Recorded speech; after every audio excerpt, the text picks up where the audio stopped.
Hello, habari mtazamaji wa SQF TV. Karibu tena siku ya leo, siku nyingine kwenye Afya Compass podcast maalum kabisa kwa ajili ya masuala ya afya. Tunakutana hapa mara nyingi kuzungumza ama kupeana updates mbalimbali kuhusiana na mienendo ya afya zetu, tukiangazia mifumo yetu ya mwili, namna ambavyo inafanya kazi, lakini kama kuna matatizo ya kiafya basi tunajuzana hapa namna ya kuyaweka sawa. Kama ilivyo kawaida huwa nakuwa hapa na wataalamu mbalimbali, na leo pia niko na mtaalamu mwingine hapa, ni Daktari Silvia. Mimi namfahamu kwa jina la Daktari Silvia, lakini nitamkaribisha yeye ajitambulishe kwa kina zaidi.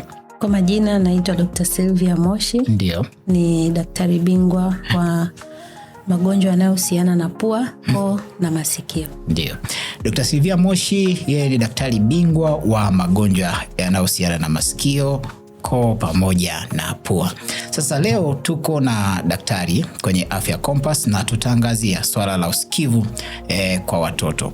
Kila tarehe 3 ya mwezi wa 3 miaka yote tunaweza tukasema hivyo, dunia inasherehekea siku ya usikivu duniani.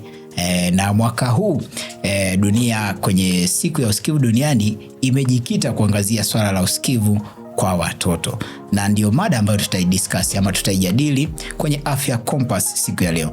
Dr. Silvia, nikukaribishe kwanza uzungumzie siku ya usikivu duniani kwa mwaka huu kwa ufupi, kauli mbiu, tarehe tayari tumetaja, na kama kuna vitu vingine ambavyo mtazamaji anapaswa kuvifahamu kwenye hii siku. Nashukuru sana. Ndio. Kikubwa kwenye kauli mbiu ni imejikita zaidi katika kusema kwamba kutoka katika jamii kwenda darasani. Na hii inamaanisha kwamba huduma ya usikivu inatakiwa iwe kwa watoto wote. Kwa hiyo watoto wote wanatakiwa kupatiwa huduma za usikivu, wale ambao wana uhitaji wa huduma hii.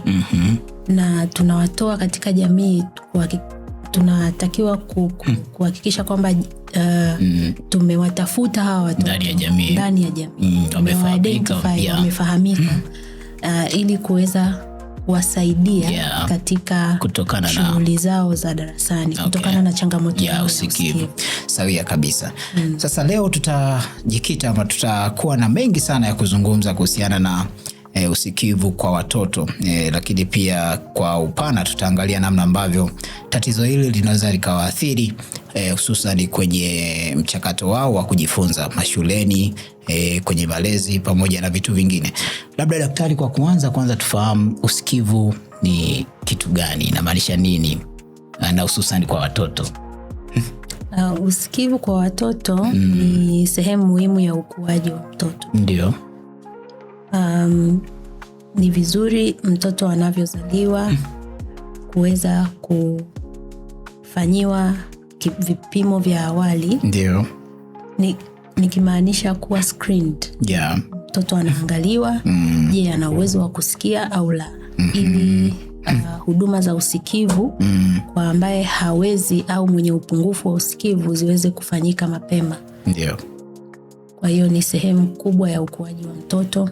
Inasaidia katika social skills zake, mtoto anavyokuwa katika jamii, anavyohusiana na wenzake, anavyoongea na wenzake, kwa sababu usikivu na maongezi au lugha ni vitu vinavyoendana pamoja. Ndio. Sasa kwenye hatua za ukuaji wa binadamu tunaambiwa kwamba mtoto anaanza kukua ndani ya mama yake, si ndio? Je, na usikivu ni moja ya kuna zile ni sifa 5 au ni milango ya fahamu ya ambayo kila mwanadamu anakuwa nayo. Je, swala la usikivu pia huwa linaanzia akiwa tumboni kwa mama yake ama tunasubiria mpaka aje nje? Usikivu unaanza ndani ya tumbo la mama. Ndio. Kwa hiyo mtoto ana uwezo wa kusikia akiwa tumboni mwa mama yake. Okay. Ila kuna tofauti, of course, akiwa ndani ya tumbo na akitoka, usikivu unatofautiana, lakini unaanza ndani akiwa ndani ya tumbo la mama yake, kwa sababu ndani ya wiki 12 za kwanza za maisha ya mtoto unakuta zile sehemu muhimu, mfano sikio la ndani limeshatengenezeka. Anapofikisha kuanzia wiki 16 hadi 17 pale ana uwezo wa kusikia sauti za ndani tumbo la mama kama mapigo yake ya moyo au movement za matumbo ya mama. By the time anafikisha wiki 23 hadi 27 pale mtoto huyo ana uwezo wa kusikia mziki. Na wengine wana encourage wanashauri kumsikilizisha mtoto mziki akiwa tumboni. Kuanzia wiki ya 30 kuendelea mbele, uwezo wa kusikia sauti za nje ni mkubwa zaidi. Na tunashauriwa kufanya hivyo kwa mtoto, kuwaongelesha watoto wakiwa ndani ya tumbo. Sasa nikapata waweze kujua sauti ya mama, sauti ya baba. Ila usikivu hawezi ukawa sawa na akiwa nje. Unakuwa kama vile mtu ukiwa kwenye maji. Usikivu wako unavyokuwa ndo vile vile kwa mtoto. Sauti inakuwa muffled kidogo. Sasa nikapata kaswali hapo kidogo daktari. Usikivu nafikiri kuna tofauti kati ya kusikia na kutafasiri ulichokisikia. Ndio. Naweza nikasikia kitu lakini nisielewe kwamba hiki ni kitu gani. Kwa mtoto anaposikiliza hizo sauti ndani ya tumbo, anaweza pia akazifanyia tafasiri kwamba akaelewa labda hiki ni hiki. Inawezekana kabisa, kwa sababu kuanzia ile wiki ya 16 hadi 17 unakuta tayari kunakuwa na nerve connections kati ya, nikisema nerve connection namaanisha muunganiko wa sikio na ubongo. Kwa hiyo mtoto anaweza akatofautisha kwamba hiki nilichosikia ni mapigo ya moyo, hiki nilichosikia ni sauti za baba. Baadaye huko mbeleni, hii ni sauti ya baba, hii ni sauti ya mama. Huu ni mziki niliozoea kusikia nikiwa tumboni. Sawia kabisa. Sasa tuangazie swala tatizo la usikivu kwa watoto, hatua zake. Kwanza labda mwanzo tuangazie labda visababishi vinaweza kupelekea mtoto akapata matatizo ya usikivu, lakini baadaye tuangazie pia dalili zipi mimi kama mzazi nikiona kwa mtoto naweza nikasema huyu usikivu wake labda umeanza kuharibika. Tuanze kwanza kwa vitu ambavyo vinaweza vikamsababishia akapoteza usikivu. Sawa. Sababu ziko nyingi, ila tunaweza tukazigawa katika makundi mawili. Kuna sababu zinazotokana na vinasaba, kimaanisha genetic causes. Kwa hiyo unakuta wakati mtoto anatengenezeka tumboni, wakati anaumbwa ndani ya tumbo la mama yake, kunaweza kukawa na akarithi. Either kama kuna familia, kwenye familia kuna changamoto ya usikivu, mtoto anaweza karithi. Au sio lazima kurithi, anaweza pia akawa na hiyo changamoto ya vinasaba ikapelekea kupata changamoto ya usikivu. Either sikio lisitengenezeke likakamilika, au kukawa na changamoto ya mshipa wa fahamu unaopeleka taarifa kwenye ubongo, au sehemu ya ubongo inayohusika na usikivu ikapata hitilafu. Kwa hiyo hilo ni kundi linalohusiana na mambo ya vinasaba. Alafu kundi lingine ni ambalo halihusiani na vinasaba. Ambalo kuna vitu kama maambukizi. Mfano mtoto akiwa ndani ya tumbo anaweza akapata maambukizi mama, either ya parasite kama toxoplasmosis au ya virus kama herpes. Vyote hivi vikachochea vikamwathiri kwenye swala la matengenezeko ya mfumo wa usikivu. Kingine ni baada ya mtoto kuzaliwa, anaweza akawa anapata changamoto za maambukizi kama mafua ambayo yanapelekea usikivu kupungua, au maambukizi ya kwenye sikio, au unaweza ikawa ni nta inazidi kwenye sikio, inaweza ikapelekea usikivu kupungua. Au inaweza ikawa ni ajali, au ameumizwa kwenye mfumo wa usikivu, aidha kwenye ngoma ya sikio ametobolewa. Kwa hiyo ni kati ya sababu zinazoweza kupelekea watoto wakapata hii changamoto ya usikivu. Ndio. Sasa tutafahamu vipi huyu mtoto ana changamoto ya usikivu? Kuna vitu vya muhimu vya mwanzo mtoto anapokuwa, mfano mtoto anapofikisha umri wa miezi 6, tunategemea kuna baadhi ya sauti atazitoa. Kwa hiyo mzazi kama mzazi anatakiwa awe makini kwenye kumsikiliza mtoto. Unavyomuongelesha mtoto au unavyomuona mtoto kuna sauti anazitoa au yuko kimya. Tunategemea akifikisha mwaka kuna baadhi ya maneno awe tayari ameshaanza kuyaongea. Maneno fluently kama baba, mama, anaweza kutamka jina lake, chai, njaa, maji. Kwa hiyo akifikisha umri huo, kama haya maneno bado hatujaweza kuyasikia, tunatakiwa tuwe makini na kujua wapi pa kwenda ili kuweza kutatua tatizo kama hili. Okay. Baadaye tutakuja tuangalie ni wapi anatakiwa msikilizaji ama mzazi aende endapo anaweza kugundua kwamba mtoto wake ana tatizo ama changamoto ya usikivu. Msikilizaji, tupo kwenye Afya Compass, niko na Daktari Sylvia, tunazungumzia swala la usikivu kwa watoto. Changamoto, athari, lakini visababishi ni vipi? Daktari Sylvia, natamani sasa tuangazie mazingira ama visababishi vya kimazingira ambavyo huenda ni vichangiaji vya kusababisha mtoto akapoteza ama karibu usikivu wake. Kwanza tuangazie swala la noise pollution ama sijui uchafuzi wa kikelele, Kiswahili sijajua. Haya magari, viwanda, biashara, ni kwa kiasi gani hivyo vitu vinaweza vikaathiri usikivu wa mtoto? Ni kweli noise pollution ipo hasa kwenye maeneo ya miji.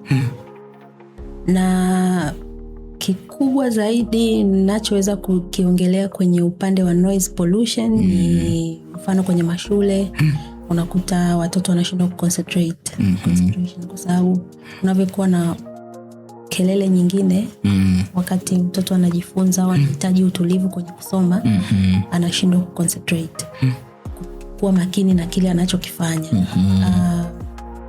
Kwa hiyo ni sehemu ya usumbufu kwenye usikivu kwa upande huo.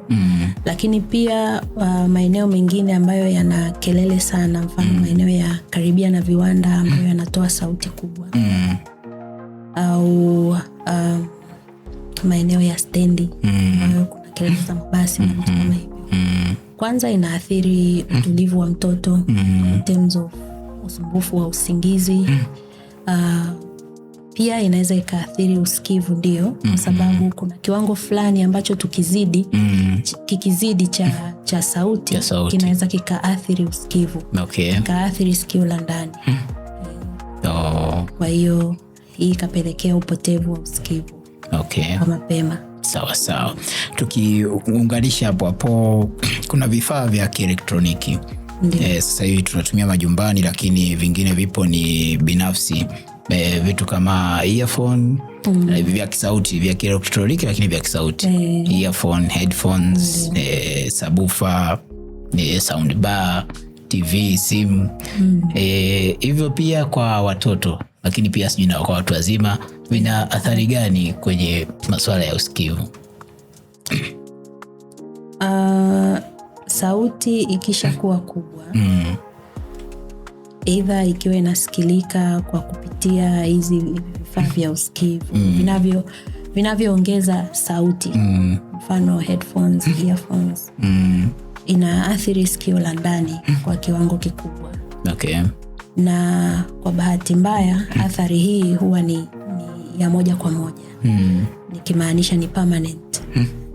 Haiwezi sio utatumia dawa ili uweze sikio likishaanza kuumia kutokana na athari ya sauti, huwa seli zake haziwezi kujirudisha, tofauti na sehemu nyingine ya mwili. Kwa hiyo it's unfortunate kwamba ni vitu vinatumika kwenye self entertainment, lakini mwisho wa siku vinakuwa na madhara makubwa sana kwenye upande wa usikivu. Na msikilizaji, tumefahamu hayo mengi kutoka kwa Daktari Sylvia kuhusiana na swala la usikivu hususan kwa watoto. Dokta, tumeangazia jinsi vitu vya kielektroniki ama vya usikivu ambavyo vinaweza vikaathiri usikivu wa mtoto au hata mtu mzima pia. Sasa je, kuna kiwango ama kipimo rasmi cha kuweka, kwa mfano mtu anaposikiliza earphone kwamba naishie hapa? Kiwango kipo. Kwa sababu usikivu unapimwa kwa kutumia decibel. Na kwa bahati nzuri sasa hivi simu zetu zina application za haya mambo ya usikivu kupima kiwango cha usikivu kwa sehemu fulani. Hapa tuko na kiwango gani cha usikivu ili tuweze kujua kwamba tukiongeza hapa hii ni hatari, tukipunguza ni sawa na vitu kama hivyo. Lakini kiwango kinachotakiwa katika mazingira yetu ya kawaida ni kuanzia decibel 70 kushuka chini. Okay. Tunapozidisha tukaenda karibia almost decibel 85 kwenda mbele, angalau kwa sababu kiwango cha sauti kubwa kinatakiwa kiendane na muda. Mfano decibel 85 ni zinatakiwa kama unakuwa exposed na sauti kubwa ya kiwango cha decibel 85, angalau ikiwe ni ndani ya masaa 8. Tukizidisha hapo tunaanza kuleta madhara kwenye masikio. Ndio tunaumiza sikio la ndani. Okay. Kitu kingine ni mfano zile sauti za ghafla. Za sauti kali za mlipuko au machinery hizi ambazo zinatoa sauti kali. Honi kidogo au haipo hiyo? Honi sijui ni decibel ngapi, lakini nadhani iko within tolerated level. Okay. Itakuwa decibel 70 kushuka chini. Okay. Almost there. Lakini ikiwa ni sauti kubwa kama hizo za milipuko ambazo unakuta mara nyingi zinazidi decibel 70. Maana yake milipuko mara nyingi inakuwa kwenye decibel 100 hadi 120. Sauti kwenye viwanja vya ndege tuseme. Hizi zinaweza zikasababisha damage ya hapo. Okay. Yani usikivu ukapotea hapo mara moja. Okay. Tofauti na ule ambao usikivu unapotea kutokana na muda wa kuwa exposed kwenye hii sauti kubwa. Okay. Ndio. Sawa. Sasa tufahamu ni umri gani mzazi anatakiwa amfanyie kipimo cha usikivu mtoto wake ili kufahamu kama ana changamoto ama yuko sawa? Okay. Katika hali inayokubalika universal, watoto wote wanatakiwa waangaliwe usikivu, wapimwe usikivu ndani ya mwezi mmoja. Okay. Wa maisha yao. Yani akishazaliwa ndani ya ule mwezi mmoja ijulikane huyu mtoto yuko sawa au la. Okay. Ndani ya zile wiki 3 za kwanza, ili mradi iwe ndani ya mwezi mmoja. Usikivu unatakiwa uwe umeangaliwa, umepimwa kwa mtoto. Lakini kutokana na majibu ya ule mwezi mmoja, kipimo kinaweza kikarudiwa tena baada ya miezi 3. Okay. Baada ya hapo anaendelea miezi 3 hivyo hivyo. Baada ya miezi 3 itategemea sasa mtoto ana usikivu au hana.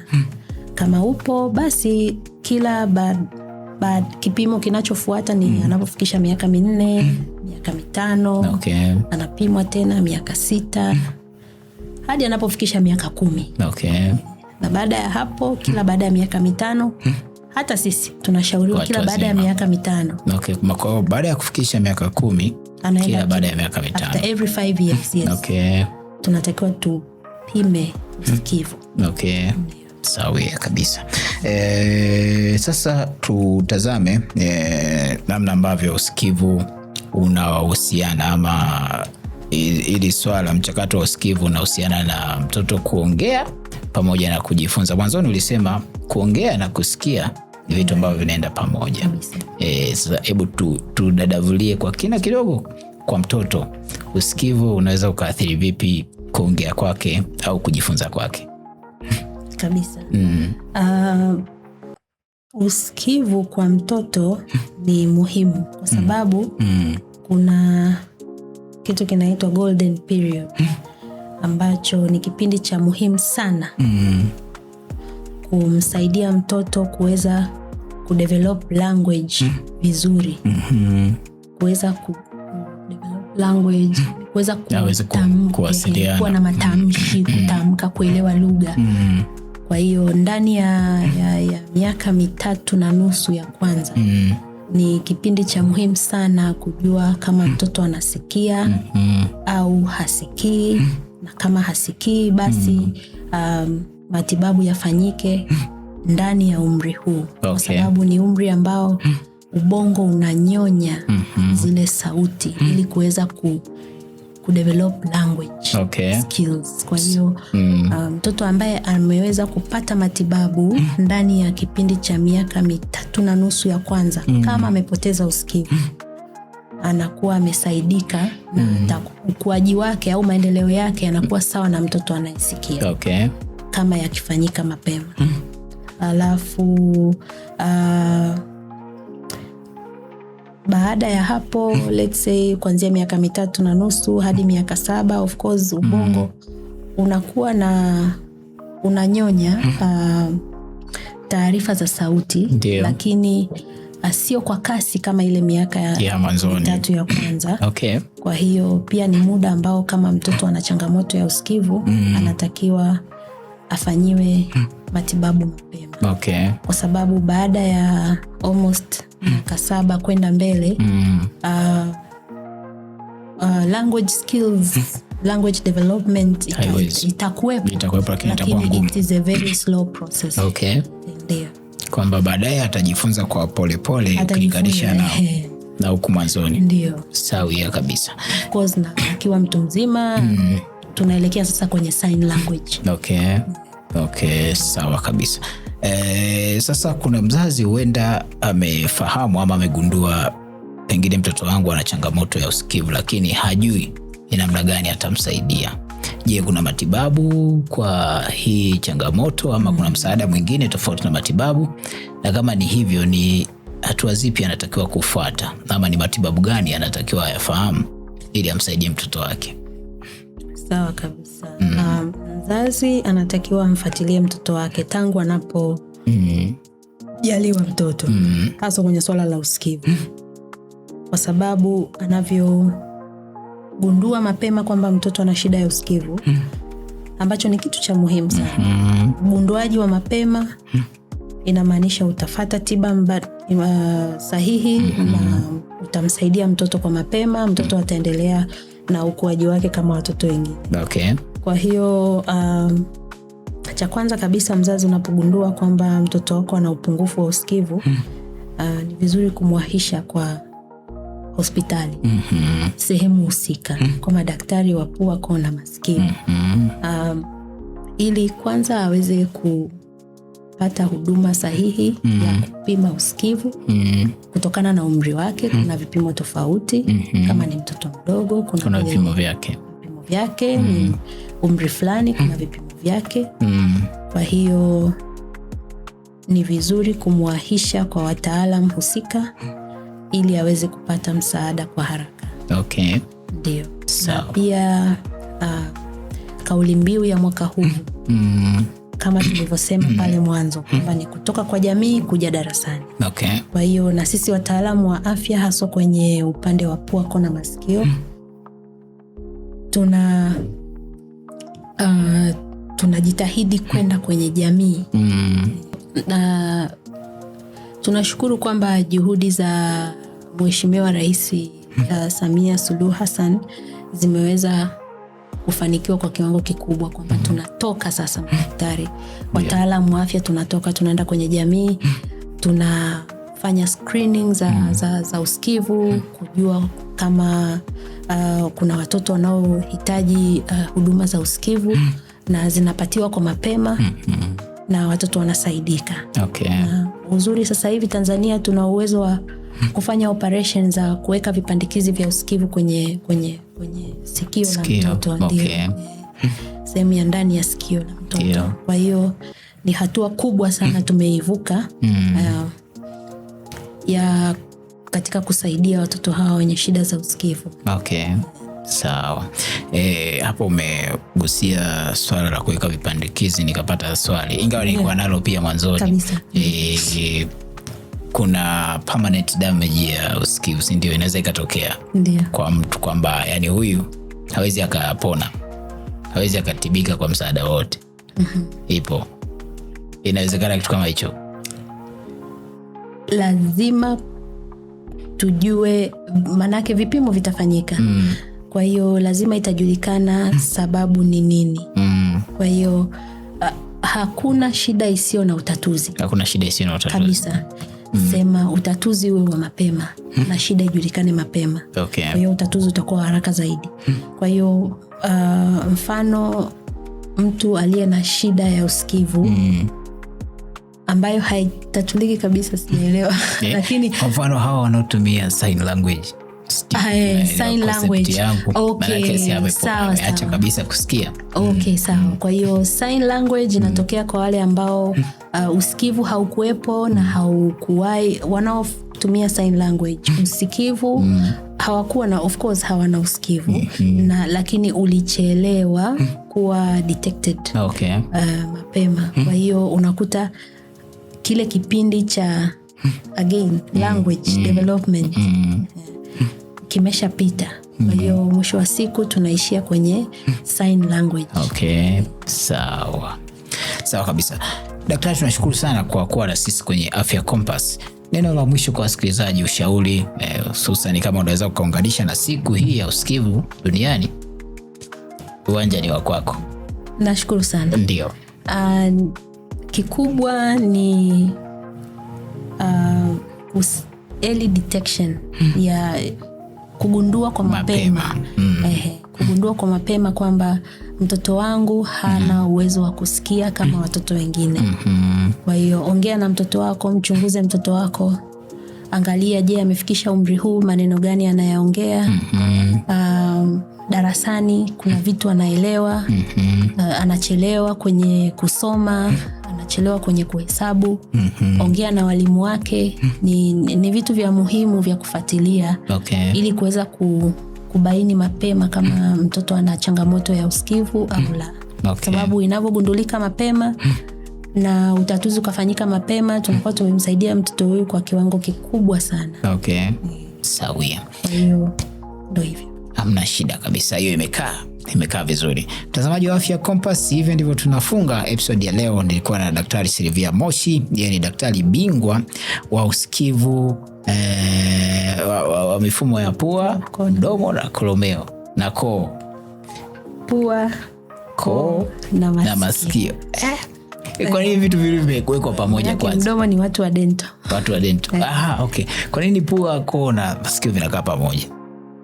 Ni muunganiko wa ni system moja, vinashare vitu vingi pamoja. Okay. Sawa, daktari wa pua, koo na masikio. Mimi ni Pantaleon Rugwisha, hadi wakati mwingine tutakapokutana tena kwenye Afya Compass. Nikutakia utazamaji mwema wa vipindi ambavyo viko hapa SQF TV. Kwa heri kwa leo.